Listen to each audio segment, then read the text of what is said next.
नमस्कार, वैदिक एस्ट्रो केंद्र में आपका हार्दिक स्वागत है। साथियों, आज हम आपके साथ चर्चा कर रहे हैं आपके मासिक राशिफल जो मार्च 2021 से संबंधित है उसके विषय में। और अभी हम चर्चा करेंगे आपके साथ जो मिथुन राशि के जातक हैं उनका इस मार्च के महीने में ग्रह गोचर के स्थिति पर आधार पर किस प्रकार का आपका ये माह निकलने वाला है। अच्छा निकलेगा, एवरेज निकलेगा, बहुत अच्छा निकलेगा, इसके विषय में चर्चा आपके साथ करेंगे।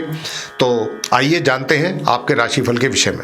तो देखिए साथियों, जहाँ तक आपके इस मार्च राशिफल की प्रश्न है तो उसमें हम आपको बता दें कि जो ग्रहों की स्थिति है वो कुछ इस प्रकार है। राहु और मंगल द्वादश भाव में वृषभ राशि में उनकी युति बन रही है। सूर्य और शुक्र की युति नवम भाव आपके भाग्य भाव में कुंभ राशि में बनी हुई है। बुध, शनि और गुरु की युति अष्टम भाव यानी 8th हाउस में मकर राशि में बन रही है। और केतु विराजमान है वृश्चिक राशि में 6th भाव यानी कि 6th हाउस में। तो ये है ग्रहों की स्थिति। और इस माह जहाँ जहाँ जब जब जो ग्रहों की राशि चेंज होंगी वो अपना राशि परिवर्तन करेंगे, उसकी भी चर्चा हम आपसे आपके राशिफल के बीच में ही आपको इसकी जानकारी भी देंगे। तो आइए अब हम चर्चा करते हैं आपके राशिफल के विषय में और सर्वप्रथम आरंभ करेंगे आपके व्यवसाय के विषय में। तो आइए जानते हैं कि आपका व्यवसाय इस माह, चाहे वो रोजगार है चाहे वो व्यापार, किस प्रकार का रहने वाला है।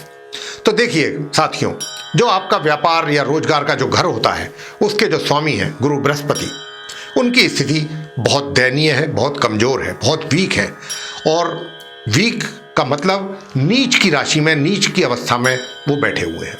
तो कहीं ना कहीं उनका प्रभाव आपके अपने रोजगार और व्यापार पे अवश्य दिखाई पड़ेगा, जो कि प्रतिकूल होगा।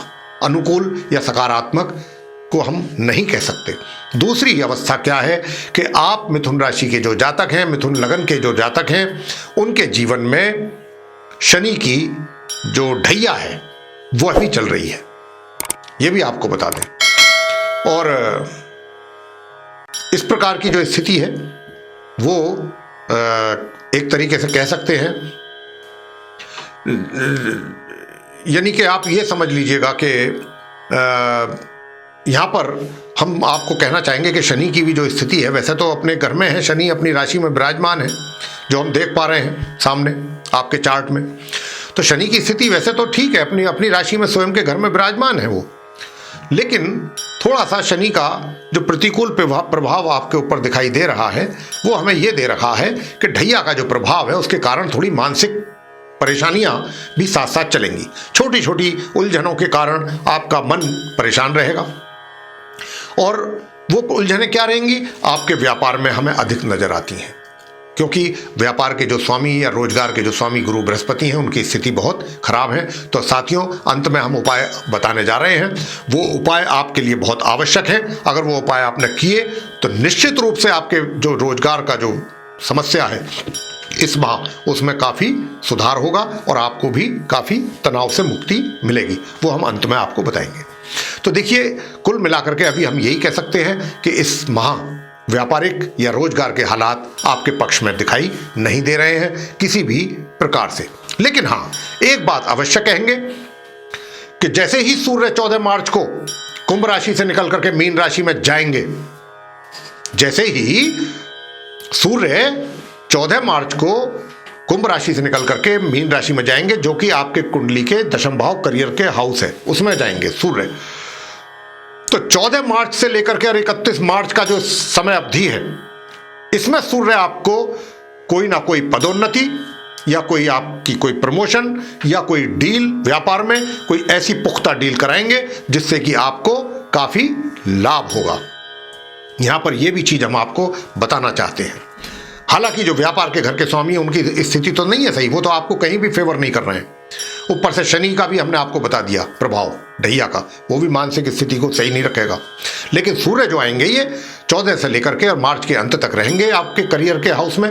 ये आपको निश्चित रूप से कुछ ना कुछ आपके व्यवसाय में आपको लाभ करा के जाएंगे। और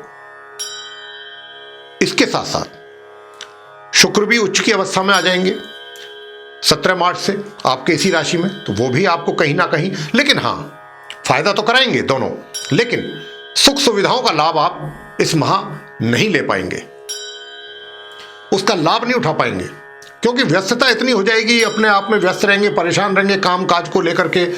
देखिए, जब आदमी आगे थोड़ा सा कोई प्रमोशन भी कंपनी देती है, कुछ आपको बढ़ावा देती है, तो नेचुरल है जिम्मेवारियां भी बढ़ जाती हैं। तो उनको लेकर के आप वैसे ही परेशान रहेंगे तो सुख सुविधाओं का कहाँ किसको ध्यान होता है, उस समय अपनी अपनी जिम्मेवारियां पूरा करने का रहता है दिमाग में। तो ये तो है व्यवसाय की स्थिति इस माह आपकी। अब आपसे चर्चा करेंगे आपके वित्तीय स्थिति के विषय में। तो देखिए साहब, वित्तीय स्थिति की जहाँ तक सवाल है, हम आपको मिथुन राशि के जातकों को विशेष रूप से ये बात बताना चाह रहे हैं कि आपको आय से ज़्यादा खर्चों की अधिकता रहेगी इस माह, और खर्चे भी आपके ऐसी जगहों पर हो जाएंगे जिनका लेकर के आपको बहुत मलाल रहेगा, दुख रहेगा कि भाई ये कहाँ मेरे से खर्चा हो गया। और वो ऐसे खर्चे होंगे कि आप उनको रोक नहीं पाएंगे। इस प्रकार के खर्चे होंगे, चाह करके भी आप उनको नहीं रोक सकते। तो अपने खर्चों पर कि जहां तक भी हो सके कंट्रोल करें, और अंत में जो उपाय बता रहे हैं उन उपायों को करें, निश्चित रूप से आपको उसका लाभ मिलेगा। प्रेम संबंध, तो देखिए जहां तक प्रेम संबंधों का सवाल है, तो प्रेम संबंधों के लेकर के तो हमें कुछ इस माह आपकी स्थिति, जो ग्रहों की स्थिति है, वो कोई अनुकूल नहीं लग रही है। तो प्रेम संबंधों में तो कोई विशेष सफलता का प्राप्ति का कोई योग हमें किसी भी दृष्टिकोण से नजर नहीं आ रहा है। जो स्थिति पहले से चल रही है वही चलेगी, या वो उसमें थोड़ा सा, उसमें भी कुछ कमी हो सकती है। और वैवाहिक संबंध का बता देते हैं। देखिए, वैवाहिक संबंधों में भी थोड़ा सा परेशानियां जरूर रहेंगी, और जीवन साथी के जो जीवन साथी है आपका, उसको शारीरिक अस्वस्थता भी बन सकती है। ये हुआ आपके वैवाहिक संबंधों के विषय में। अब पारिवारिक संबंधों की बात कर लें। पारिवारिक संबंधों का क्या है? पारिवारिक संबंधों में उतार चढ़ाव बना रहेगा पूरे माह, कभी सामान्य हो जाएंगे, थोड़ा कभी असामान्य हो जाएंगे, ये इस प्रकार की स्थिति बनी रहेगी। और अब आ जाते हैं आपके शिक्षा पर कि शिक्षा की स्थिति कैसी रहने वाली है।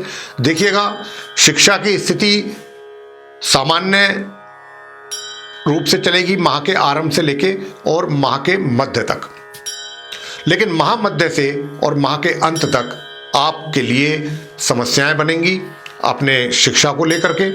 तो जैसा कि हम बता रहे हैं आपको कि शुक्र जो है, जब 17 मार्च को अपनी मित्र राशि कुंभ से निकल करके और अपनी उच्च राशि मीन में प्रवेश करेंगे, तो वैसे तो ये उच्च राशि में होंगे, लेकिन कहीं ना कहीं 17 तारीख से माह की अंत तक आपको अपनी शिक्षा संबंधित कुछ परेशानियां का सामना अवश्य ही करना पड़ सकता है। चाहे उनमें परेशानियां आए, चाहे दुविधाएं आए, चाहे बाधाएं आए, चाहे रुकावटें आए, चाहे कुछ भी हो। तो यहाँ पर मेरा यही आपसे कहना है, यानी कि विशेष रूप से छात्रों से कहना है कि आप माह मध्य से माह के अंत तक अपनी शिक्षा को लेकर बहुत पर्टिकुलर रहें और अपना पूरा ध्यान, पूरा फोकस अपनी शिक्षा पर करें। और ये कोशिश रखनी चाहिए आपको कि कोई भी समस्या, विघ्न, परेशानी आए, कैसे भी आए, हमने अपनी शिक्षा को प्रभावित होने देना नहीं है। इस डिटर्मिनेशन के साथ आपने अपनी शिक्षा को कंटिन्यू करना है। अच्छा, अब संतान के विषय में बता देते हैं। माता पिताओं को बताना चाहेंगे कि देखिए, उनकी जो संतान है, माह के मध्य तक तो सामान्य से थोड़ा उच्च भी आ सकते, सामान्य या उससे उच्च आपको परिणाम की प्राप्ति होगी, सकारात्मक परिणामों की। लेकिन उसके पश्चात या तो सामान्य से नीचे होंगे, या कुछ थोड़ा सा आपको ऐसे भी परिणाम प्राप्त हो सकते हैं इस अवधि में, माह के मध्य से अंत तक, कि थोड़ा सा आपको लिटिल बिट टेंशन हो सकती है संतान की तरफ से। लिटिल बिट, ज़्यादा मैं नहीं कह रहा, यहाँ पर थोड़ा कह रहा हूँ। तो यहाँ पर थोड़ा सा आप ध्यान रखिएगा इस समय अवधि में इस चीज़ का। और स्वास्थ्य की जहाँ तक बात है, स्वास्थ्य के विषय में बता दें तो देखिए, स्वास्थ्य का तो आपका हमें इस सामान्य या सामान्य से थोड़ा ऊपर पूरे माह दिखाई दे रहा है।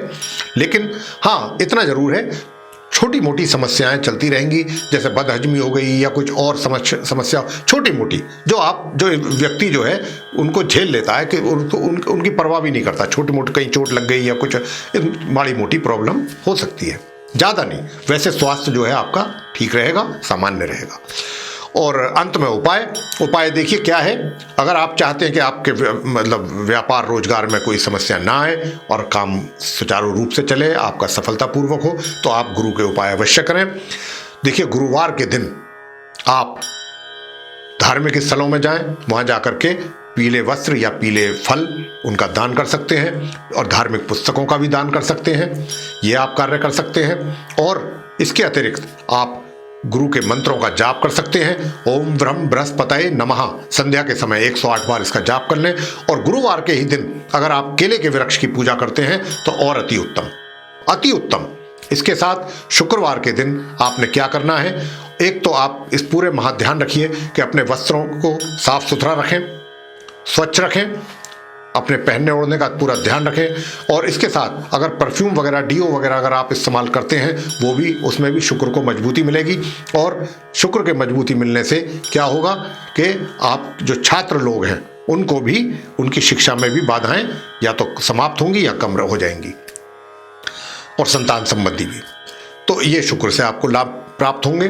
और अब अंत में मंगल के भी बता देते हैं आपको कि मंगल के उपाय करने से क्या होगा। आपकी जो इनकम में बाधाएं हैं, जो आने वाली थी, खर्चों में बढ़ोतरी थी, उसमें ब्रेक लगेगा। और मंगलवार के दिन आपने जाना है, मीठा प्रसाद चढ़ाना है हनुमान जी की प्रतिमा पर, और वहां पर कड़वे तेल का दीपक जलाना है, सरसों के तेल का। और वहीं बैठ करके अगर आप वहां पर बैठ करके हनुमान स्तोत्र या हनुमान चालीसा ये करें तो अति उत्तम, और हनुमान जी की आरती से समापन करें वहां से। अगर आप प्रत्येक दिन कर सकते हैं तो बहुत अति उत्तम है, लेकिन अगर प्रत्येक दिन आपके पास समय नहीं है तो प्रत्येक मंगलवार की संध्या को ये कार्य अवश्य कर लें। अगर ये सब आप उपाय करेंगे छोटे छोटे, निश्चित रूप से आपको अपने जो सभी बाधाएं हैं वो दूर होंगी। तो ये था मिथुन राशि के जातकों का महा मार्च 2021 का राशिफल। आपको पसंद आया तो आप इसे लाइक करें, शेयर करें, चैनल को भी सब्सक्राइब करना ना भूलें। साथ ही जो हमारी बेल आइकन है उसको अवश्य दबाएं, ताकि आने वाले दिनों में जो हमारे नए कार्यक्रमों के वीडियोज़ हैं वो आसानी से आप तक पहुँच सकें और आप उन सभी का लाभ समय अनुसार प्राप्त कर सकें। इसी के साथ बहुत बहुत धन्यवाद। जय माता दी।